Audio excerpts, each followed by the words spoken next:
Welcome to the Powerful Ladies podcast. I'm Kara Duffy, and today's guests are toxic workplace experts, Catherine Mattice and Rebecca Del Secco. They are the CEO and COO of Civility Partners, where they help clients build and sustain civil workplace culture, and authors of Navigating a Toxic Workplace Culture. You would think with all the evolution of workplace, HR, political correctness, and the supposed takeover of wokeness, that our workplaces would be free from all the toxicity, and it's simply not the truth. Toxic workplaces show up in many different forms, which we go over, and cost companies so much money. We discuss disruptive, problematic, and toxic culture and what you can do about it. The good news is that based on their advice today, you can avoid or create any culture you want, and probably transform it faster than you think. Welcome to the Powerful Ladies podcast. Thank you. Thank you. Ready to be here. I'm excited to talk to you guys today because you have literally wrote the book on navigating a toxic workplace culture. And this is such an important topic with so many changes that are happening in leadership adjustments, post-COVID adjustments, different generations, different expectations. I don't remember a time in my lifetime where corporate culture has changed so rapidly. And in the past 5 years, I feel like it keeps accelerating what people are dealing with. So before we go any further, let's tell everyone your names, where you are, and what it is that you're up to. Okay. Catherine, let's start with you. I'll jump in. Yeah. So I'm Catherine Mattice. I'm the founder of Civility Partners. I started 16 years ago after working in a toxic work environment and went to graduate school and did all of my research studies on toxic work environments and turning them around, and started my business right out of graduate school. I figured I can solve this now. And then brought Rebecca on board almost 9 years ago, and she's been a key component of Civility Partners growing. And I'm Rebecca Del Secco. Like Catherine said, I joined 9 years ago, and I've had pretty much every role possible here at Civility Partners. Now I get to drive from the back end, which is super fun as we grow our team and lean on a bunch of other experts. And I mean, even looking at the 9 years that I've been here, you talked about how rapidly changing. I thought that the first 7 years, look at how much change has happened. And now even condensed in the last 4 years has been insane. Yeah. Well, and the generational gaps in corporate spaces have been coming up a lot for my clients lately. And I'm sure that there are people who, fit into the traditional boomer, even Gen X category, who are like, toxic workplace, that's old news. You don't know what I dealt with.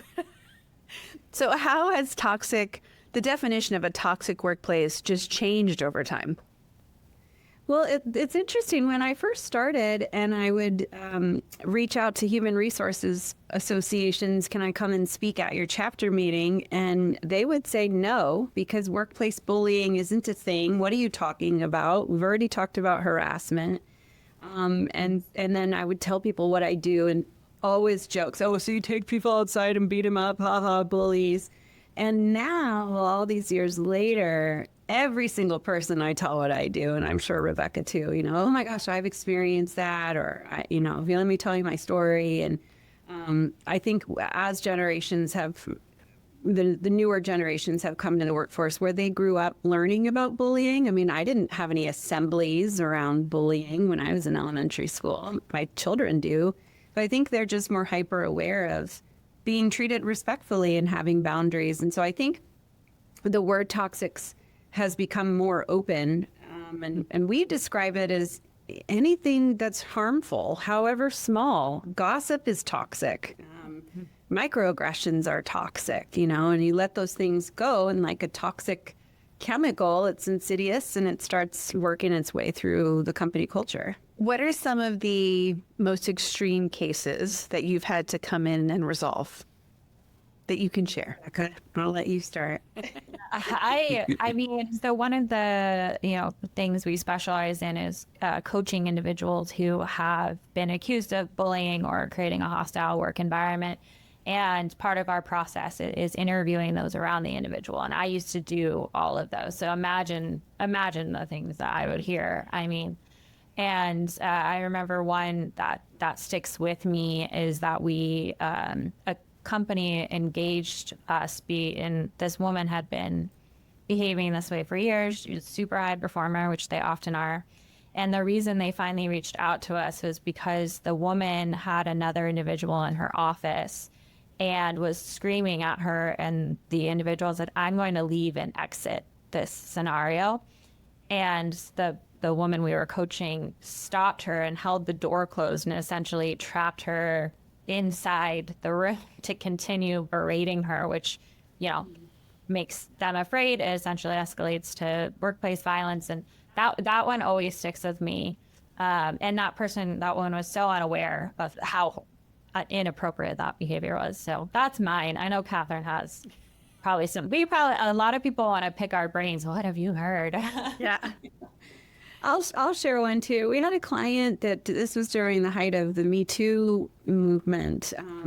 Some women came forward and said that they had been getting bullied and harassed, and it was IT, so it was mostly males, and there were not that many females. And then we get in there and realize certain other groups aren't feeling really great about the workplace, and it was a really toxic work environment all around. And even we did some listening sessions, and even the people who we interviewed were like, I never experienced that, but I'm so disappointed in my organization to hear that this is going on. And, I'm really sad, and I really want it to change. I feel really privileged that I've had pretty minimal workplace issues.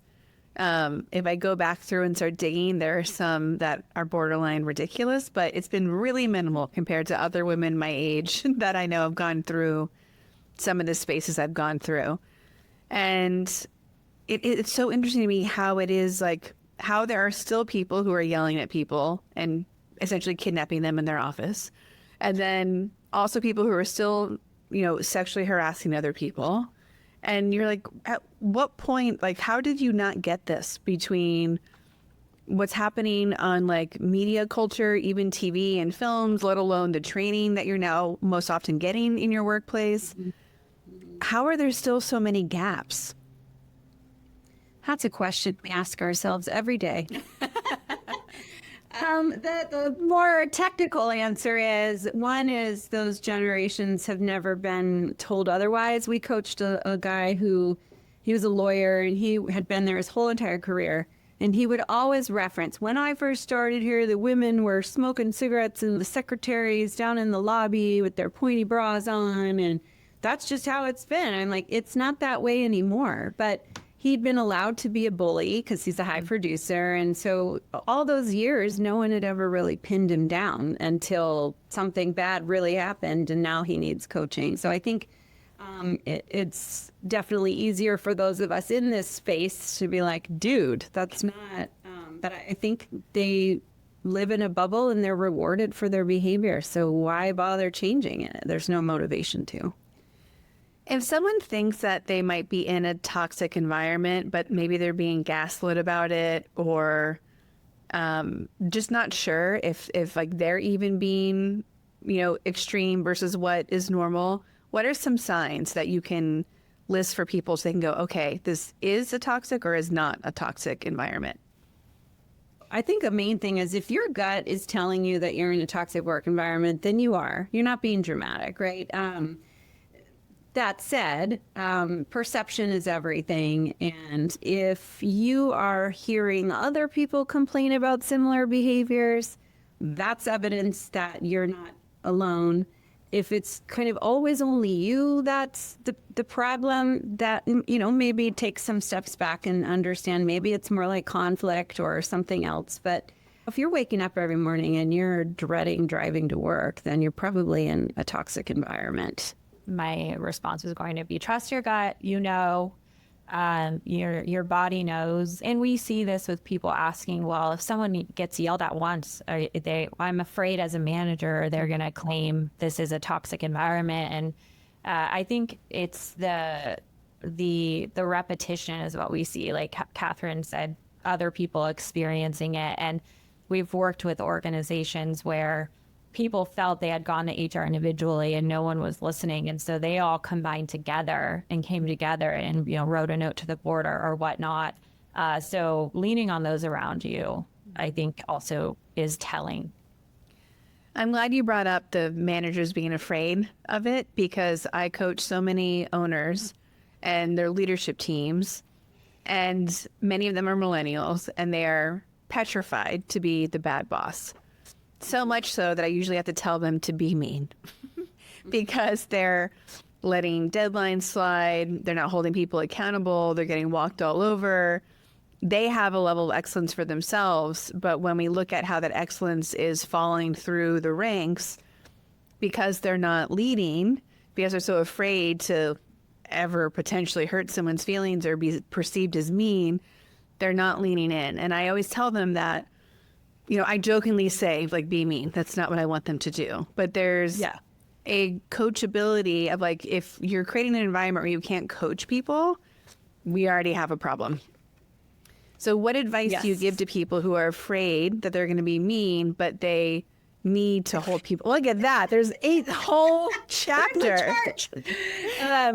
So, we hear that too. And to your point, if the culture that they're creating is one of coaching and feedback, then unless they're screaming that feedback and bloody murder, then they should be fine. And I do think that when you're in a culture where there's no feedback given, and then maybe you find yourself reporting to a manager who tends to give more feedback than you're used to, that could be seen as bullying because of the context. So that's one piece for those managers who are afraid. It's that you start having ongoing one-on-one conversations regularly about both of your performance. How am I doing as your manager? What do you need from me as well? And then I just, in the book, I've got the tough versus toxic behavior. So a tough boss has high expectation, but provides coaching with goals and rewards. A toxic boss has high expectations and freaks out when people don't meet them. A tough boss gives credit when due. A toxic boss takes credit. So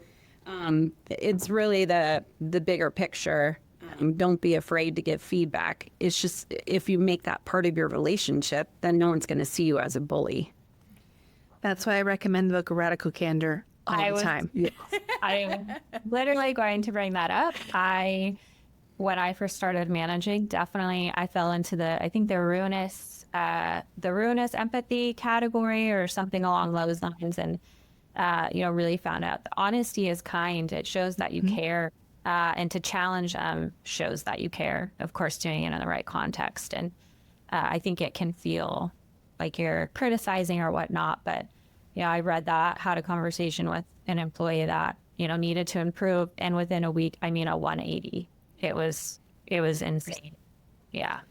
You'll appreciate this. I had the last corporate company I worked for.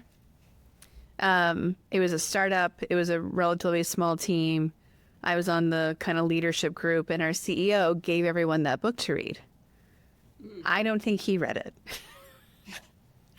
So the conversations were very weird. But I always I love that he gave me that book because I've used it so many times with other people. But it's such a fascinating thing when leaders don't do the work themselves first. And they're like, I'm fine. You guys read this stuff. You take the course. And you're like, no. Yeah. How often? We actually have a story about that. Sorry to interrupt, but we have a client right now who's not toxic. They're not, in some big, ugly, hairy problem, but they do keep reaching out for, can you help with this? Can you help with this? Can you help with this? And of course, we're really pushing we would really love to understand the full picture, because these things are signs that something's wrong. And we had a very frank conversation with the CEO just a couple of weeks ago, where my overall, and I told her, I don't interact with you a ton. I'm just sort of managing the project as the CEO. But my limited experience with you has been that there is no feedback. Nobody gives feedback. And so it's, what is that, toxic positivity? If nobody's getting feedback, then everybody's frustrated with everybody else for sure. Yeah. So it's interesting how no feedback can result in a lot of problems. Well, and I love, Rebecca, that you said feedback is love. To me, that's what coaching is. And there's the concept of treating some people big and some people small that I'm sure you guys also deal with all the time. And when you see that concept, you can't unsee it. And I'm like, listen, every time you're not giving coaching, you think they're too small to handle it. Like, we have to break that cycle. How are you guys coaching leaders who are empathetic, who are heart-led, to bravely step into that space that maybe terrifies them because they've never critiqued anyone before? Ooh, usually we're coaching leaders who are free to give all the feedback in all the ways. So if you want to ask us about that, we have an answer. I would not. I think because we do a lot of, as we go in, realizing that these managers, they just don't have the tools, even when it comes to speaking up against toxic behavior or even having a one-on-one conversation. I think that in their brains, they know that it's important. They just don't know how, and they don't want to get it wrong. Nobody likes making mistakes. I think people are afraid. Are they going to say something that comes back at them or whatnot? And so one thing is providing tools, and that helps, and opportunities for them to practice. Mm-hmm.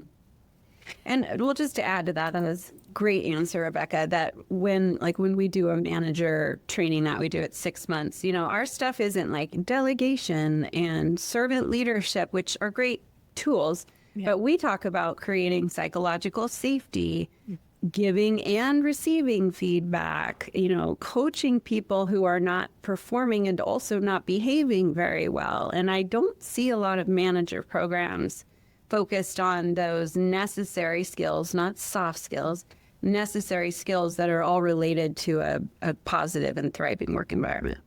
Yeah.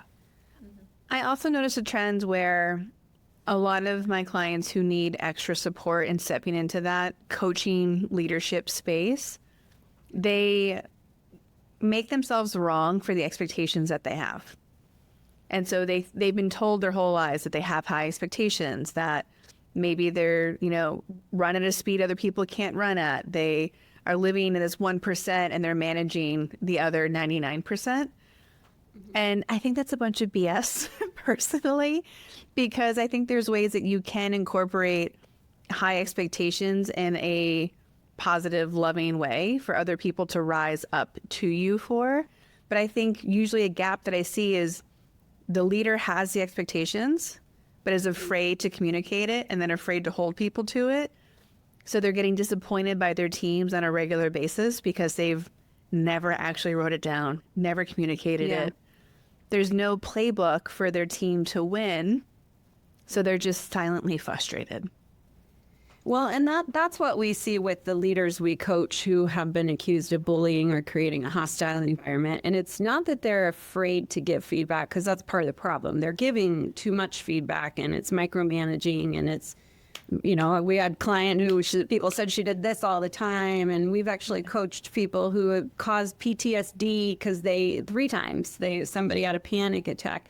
And so what's happening is exactly what you said. They hold themselves to super high expectations, but they don't clarify that for everybody else. And they're just frustrated that everybody else around them is incompetent.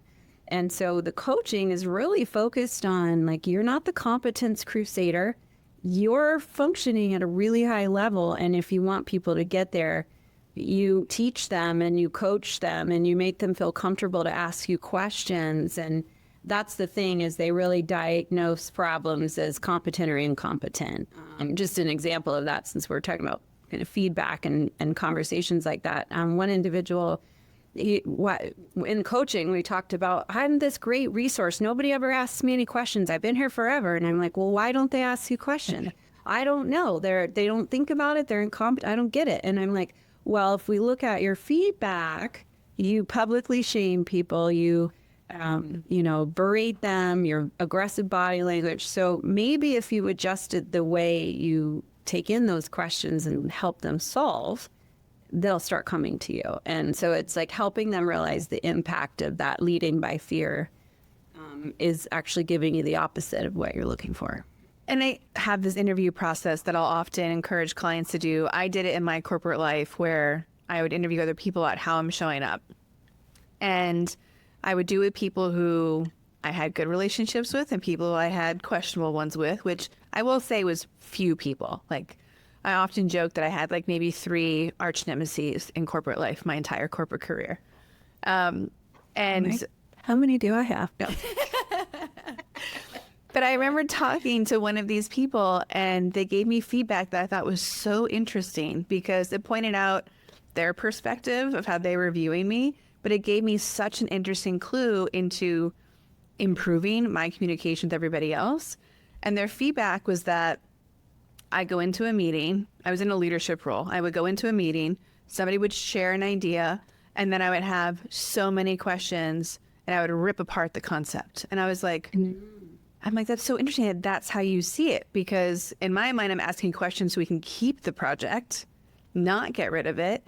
And so what I was taught by that person was to acknowledge, I love this idea. Can I walk through some questions? Just saying that part that I was skipping over, because in my head, I was just jumping to the, this is great, how do we keep it and solve it mode, gave me an access point to like reset, like how I was showing up for people. I never got that feedback from anyone else, but it made me feel more competent going into a room to make sure I declared it first versus skipped over the obvious part to me. But that's one of those things that stuck with me because I couldn't believe of all the things that I knew we had in between our relationship to kind of solve, that was the piece that they wanted to talk about. But yeah, it's always interesting what people see from their side. I have an opposite idea for you. So there's a exercise called the Best Self exercises from Kim Cameron in his book on positive leadership. And he talks about, you ask everyone, like if we're on a team, like, hey, Rebecca, send me your feedback about Kara, something you appreciate in her and about me and about everybody else on the team. And then you have a meeting where you read through it. Okay, Kara, here's what everybody said about you and what they appreciate in you. And so then it's just a little love fest. But I did it when I was on a board of directors. I ran that exercise with my board, and there was a person on my team that I always was frustrated by. She was the naysayer all the time. Every time she opened her mouth, it's like, what are you going to say now? But then when I decided to do this exercise, I had to come up with something I liked about her, and I did like her as a person, but I realized she's the only one who really does that. So she's actually pushing against the status quo, and that's a really great thing that she's doing. And so it caused me to reframe my frustration. So I would encourage, if you're feeling frustrated with someone, think about it a little differently. Just take some time. Rebecca, I interrupted you. Sorry. Go ahead. No, I was just going to say, and I see this in, doing interviews or trying to, whether we're trying to understand a department, a person, organization, is that our brain naturally makes leaps when we don't understand the reason why. And so that's the biggest thing that we see, right? And it's natural for that person that made that leap as to the why behind your questions. And so it's so important to have the conversations that you're having. And when you don't have them, the leaps get a little bit, they escalate the reasoning behind them, and it creates more conflict and all the toxic stuff. Well, and to give full credit to the person who gave me that feedback, I'm sure they felt that I asked them questions to prove them wrong because they were in a role they should not have been in. They were in a senior leadership position. They never knew what way was up or down, and they would derail everything we were doing. So for that person, I was being a butthead with my questions. For everyone else, I was not. And, but yeah, so they were justified in my assumption that I was just trying to prove them wrong, not the entire organization. She felt it in her soul. Yeah. But the awareness is there. The awareness is important. Yes. Exactly. Yeah. And I think it also, there's so many people who, because we aren't in a culture where we train people to be leaders, we train them to be individual contributors more often. It's incredible to see people like failing upwards. And this person who I did not get along with in the workplace, we were fine, like traveling together, having dinner, going for drinks, like if we'd be out with clients. That part was fine.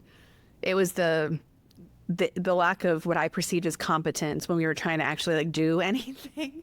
And so it's so interesting, right? When between people not being trained in the role that they need to have, not being trained in leadership, and then typically it's been men historically failing upwards where you're like, what is happening? Mm-hmm.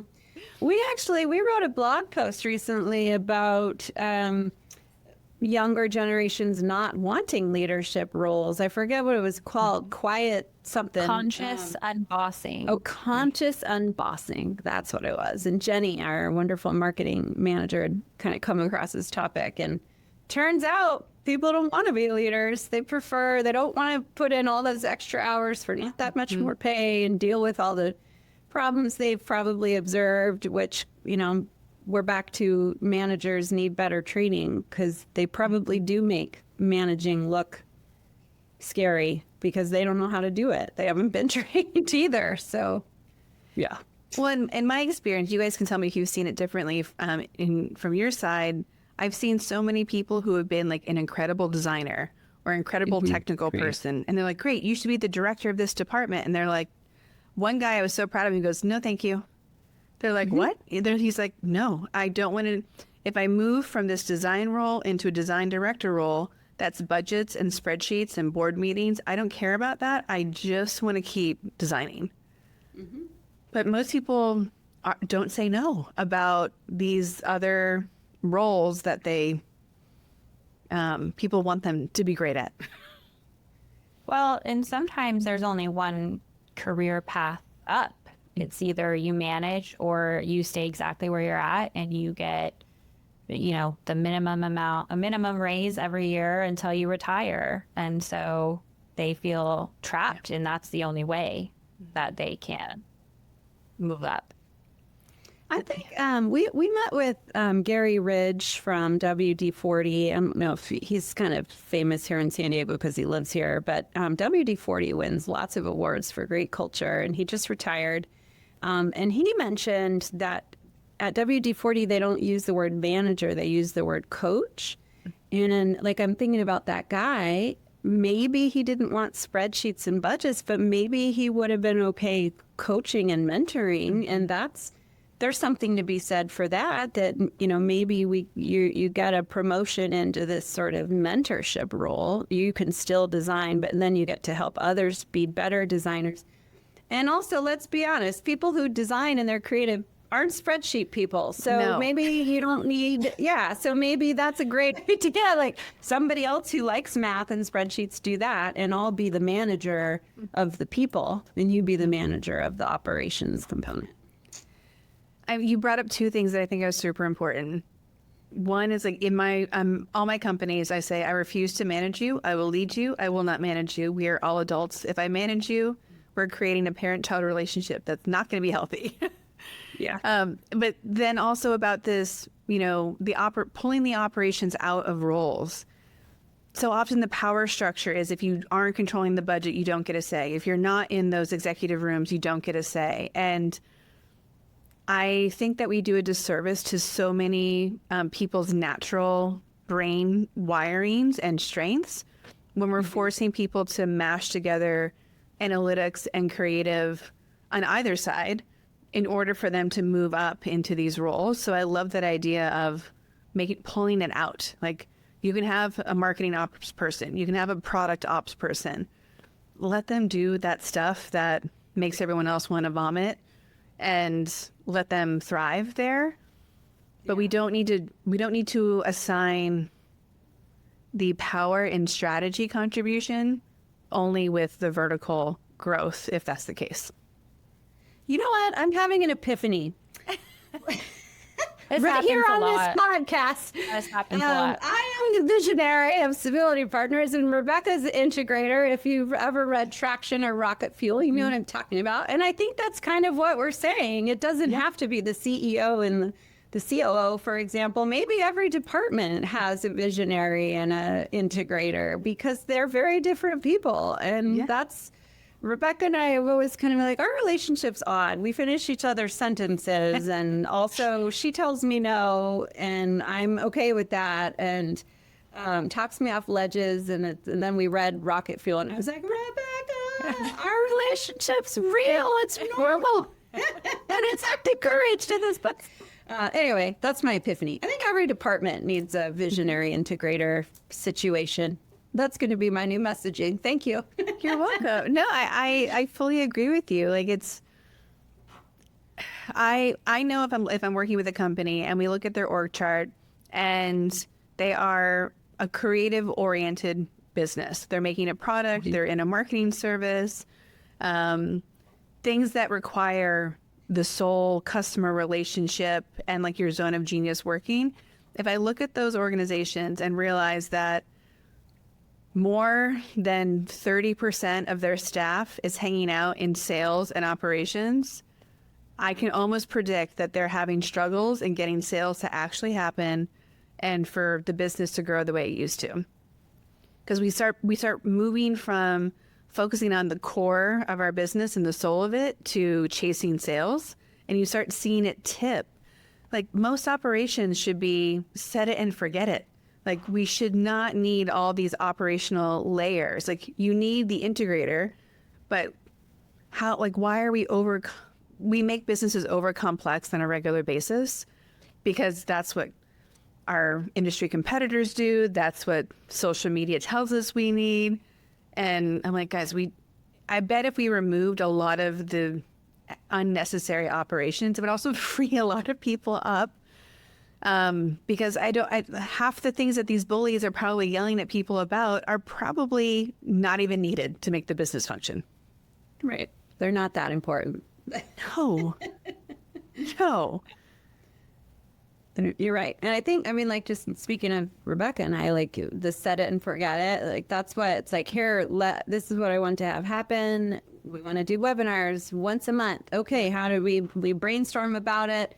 And then there's a process in place and maybe it evolves a little over time, but it's pretty well set. And we've been using that fairly similar process for several years. We don't need 5 people getting involved to redo it or take, it's like everybody understands their part in the process. So yes, I agree with you. When you mentioned having too many processes, too many systems, is that, in environments like that, it's actually a risk factor for bullying and harassment because people can hide behind it. They can hide behind the systems and hide behind the hierarchy.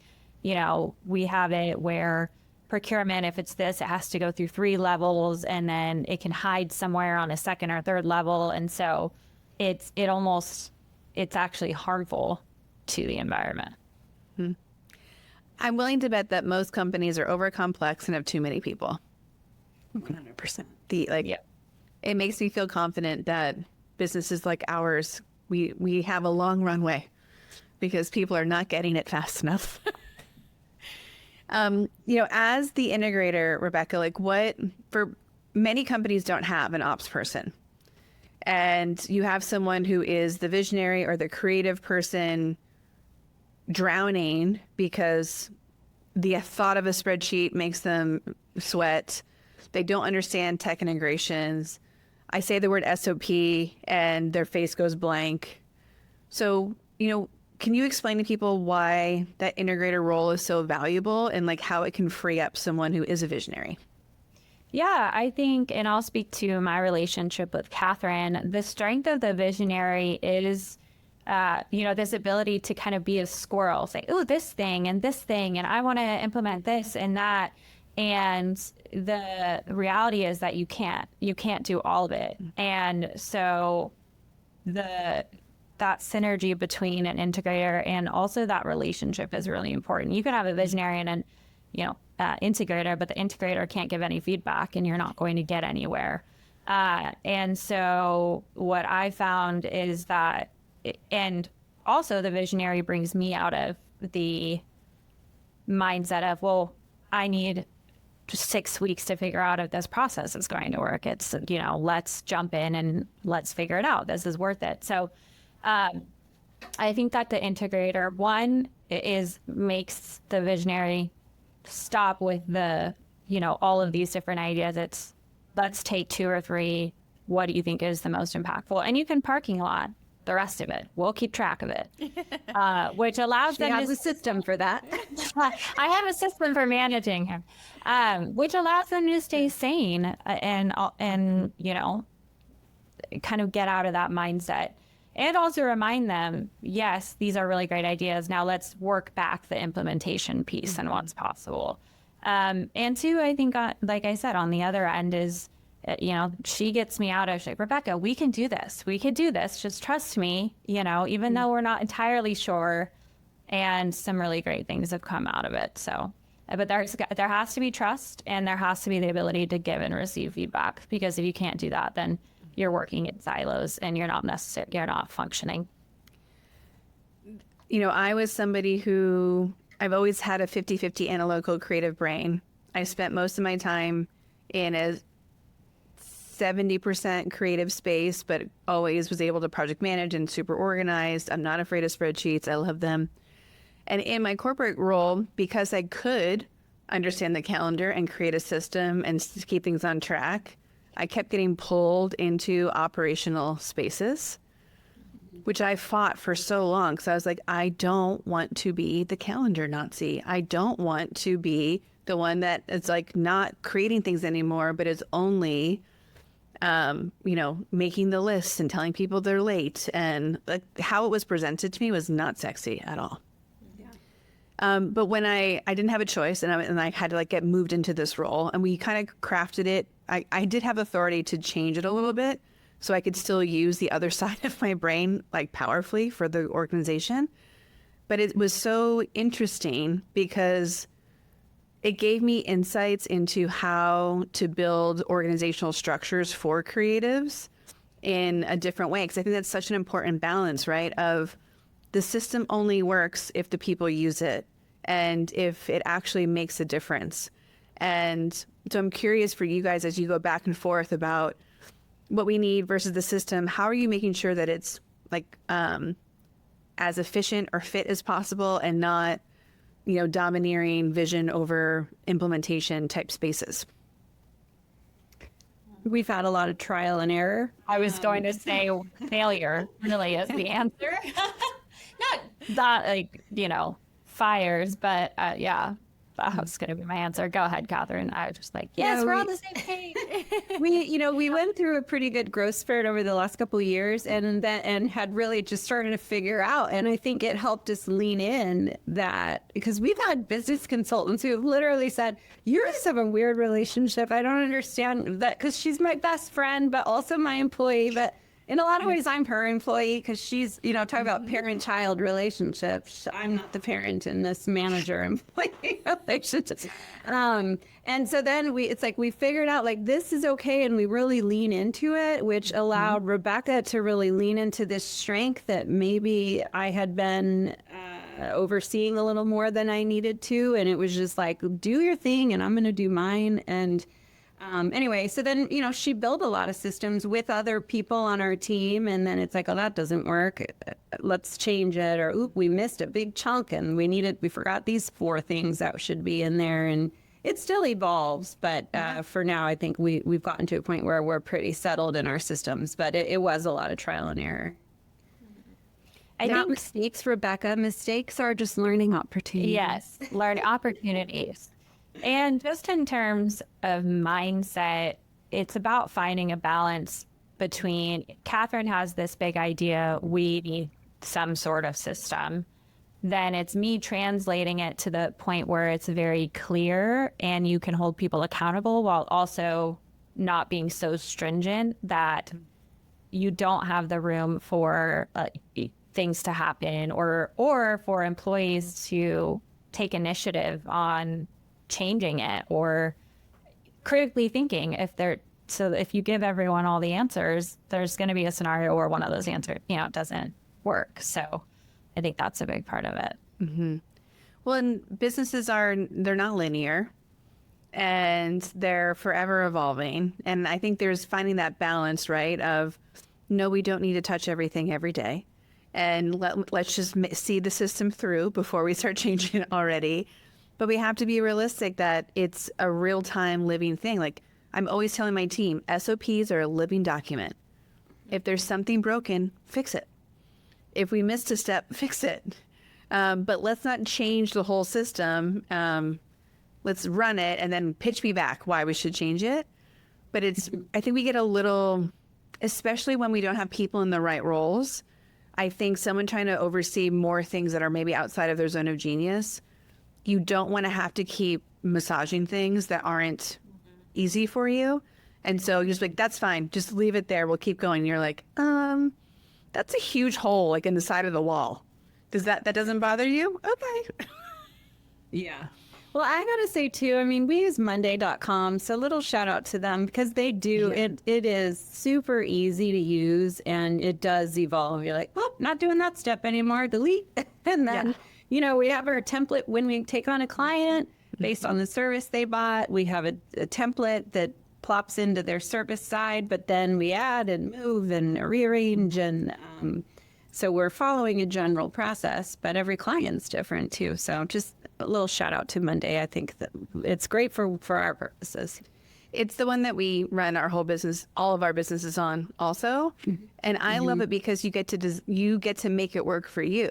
Like our CRM is in there. Our project managements are in there. Like you mentioned, templates for repeatable things are in there. I have tried so many of the project management tools, and most never gave me all the options to have all the things that I wanted in there. Plus I can color code it. Like, for people who do care about the visual presentation of a system, like it gives you that. You have unicorns dancing across the screen when you check things off. I know when it's done, the little party. It makes me happy. Yeah, me too. Me too. And I also have advised other clients who are much more on the creative end of things. I'm like, Trello works great. If your brain works that way, go for it. But yeah, a lot of people are trapped in a project management tool that someone told them to use. And they're like, yeah, I never use it. I'm like, then why are you paying for it? Yep. They're like, well, our team uses it. I'm like, if you, the owner, never look in your project management tool, it is not the right one. Yep. Yeah. With all of the experience that you guys have had about what's possible with culture and how you can transform it relatively quickly, what do you wish people knew about how, like, the power they have to change their culture? For me, my takeaway is culture is not abstract. You can treat it just like a project management. You set a goal to increase your market share, and then you sit down and you figure out how you're going to do that, or to increase revenue, and you create a plan. You can do that with culture, and so many companies don't. We call it operationalizing culture. You could say, we feel like our culture is this. We want it to be more customer service oriented of the culture. And you plot that out and you figure out, how do we want people to behave, and what does the organization's processes need to evolve to get there. So if you can pull out of that kind of the clouds and into like, it can be treated just like any other goal, you're fine. You can take ownership of it. I think so. One mentality is that culture exists whether you focus on it or not. It's there. The way things are, it's there. People, I think they think if there's no news there, we're fine, but it's sitting there and it can escalate very quickly. I think the second thing, a lot of the mentality is that culture comes from the top. And while leadership and the way they behave and build systems, yes, plays a role in culture, it actually really comes from every single individual at the organization. And employees are really the ones driving it on a day-to-day basis. So it's important to focus on those day-to-day interactions, that individual behavior. And it doesn't start at being toxic. It starts the little pieces that escalate over time. And it's important to focus on those maybe we'll say smaller behaviors, and it won't rise to this level. So that's my thought. I'm someone who believes that how we do business is often how we do life, and we can use the same kind of trackers, products, all the things to have a great life, just like we have a great business. How can people translate this concept of culture from their office environment to their home or friend group environment?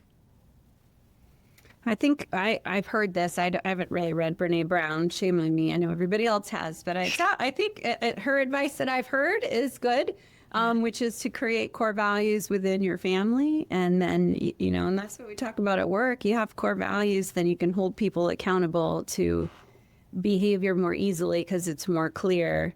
And similar, with kids at home or something, hey, one of our core values that we all agreed on was honesty. I feel like you're not being honest with me here, So I think that's a great piece of advice. Not that I've implemented it in my home, but having some clear values and expectations at home. Yes. And I would also say intention is important. And sometimes we're just going through the motions and going through life and my kid is fine. Everything's fine. We're communicating okay until something comes out that it really hasn't been going well. And so I think communication is an example. It's hard. You have to be intentional about it. Being vulnerable is hard. Emotional intelligence is hard. And it's active. It's not passive. And I think that can translate from your workplace and being intentional, whether you're a manager, whether you're collaborating with a team member, and it can be intentional in your community, at home with your family, and really anywhere else. As we are wrapping up today, I have some rapid fire questions for you guys. Oh gosh. The first is, I'm The first is, where do you put yourself on the powerful lady scale? If 0 is average everyday human and 10 is the most powerful lady you can imagine, where would you place yourself today and on an average day? Oh my goodness. Talk about getting vulnerable. Well, you go first, Rebecca. Can I throw you? I'm just rapid fire 6. That was the number that came to my mind. Okay. I don't do well with rapid fire. 6. I'll just copy Rebecca. We're codependent, if you couldn't tell. There's sometimes that works beautifully for people. So if you're in a respectful codependent relationship, it tends to work. Yes. When you think about the words powerful and ladies, do their definitions change when they're next to each other versus not? And how would you define a powerful lady? Ooh, I've got one there. Powerful lady is someone like us. We are fearless most of the time, or if we are afraid, we overcome it and go anyways. We live outside of our comfort zones almost every single day, all day. I sometimes say, like, I'm out of my comfort zone all day, every day. I have no idea what I'm doing. And so I think it's being courageous. That's a powerful lady. Someone who's assertive and willing to speak up for themselves and set boundaries and hold people to them, even if other people aren't too thrilled with your boundaries. That's their problem. So those are some of my answers. Yeah, I think echoing everything Catherine said, ditto. And I think the biggest thing I was looking through kind of powerful women in history is that they all challenged something and they really believe in themselves. I think even when maybe they're doubted by those around them. And I think that's this power that comes from within this and I don't know I have a word in my brain and I can't articulate it. That's outside of power, but kind of this belief, I guess, in yourself intrinsically is I find powerful. Unwavering confidence in yourself. And even when you make a mistake and you get knocked down, unwavering confidence is like, well, that hurt, but I still believe it myself. I'm still going to do it. Yeah. For everyone that wants to hire you, bring you onto their teams, get your book, just connect for a quick question, how can they do all of those things? We're at civilitypartners.com. The book's on Amazon. If you Google Civility Partners or my name, we're everywhere. LinkedIn, carrier pigeon, fax. No, just kidding. That we don't have faxes anymore. But yeah, we're everywhere. But yes to the carrier pigeons. Yes, we do have carrier and smoke signals sometimes. Civilitypartners.com. You can reach out to us through there and certainly connect with us both on LinkedIn. Well, this is a very connected and powerful community. So our last question today is, what is something that is on your to-do list, wish list, manifest list that you would either like us to help you make happen or just hold space for it to happen? What do you want or need? Something fun that I have that I guess just holds space and give me some kudos, give us some kudos.